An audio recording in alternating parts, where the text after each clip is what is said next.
Yan eh. Enopsi Passage, suwat dong. Okay. Yan, napahit na daw.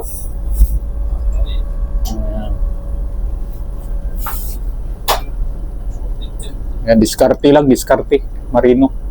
Kapag mag-stop ka na, labas ka lang sa labas. Tingnan mo yung ikot ng propeller ba. Kapag sagit, kasi kapag nasa tinayuan mo yan dyan sa pupa, dyan sa tayo ang mga nakasiro na yan, kapag pupunta na yan dyan sa may daanan ng pilot, atras na yan. Oh. Yan ang tinitingnan. Kasi kapag nasa gitna na yan, speed na ka ng atras yan, astern, mga 1 knot na yan sa gitna. Yeah, yung kanyang bula. Bula niya. Pero mas maganda dito sa tribor, kita-kita yung bula. Oh, slow ahead. Oh, mabilis yan, oh. Slow ahead na.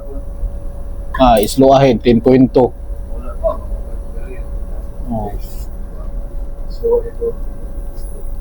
Yan, bumaba na yung speed. Dito tayo magagkurahe. Pero kapag kabisado ka na, minsan doon na ako mag-up high 1 mile. 1 mile doon sa loob, yung marami. Tapos mag-stop engine ako kapag kasulubong yung hangin, 2 cables. 2 to 3 cables. Pero kapag patulak, 4 cables, mag-stop engine ka na. Yung importante lang, matutok mo lang yung anchorage, tapos i-large mo lang, pinakamalaki.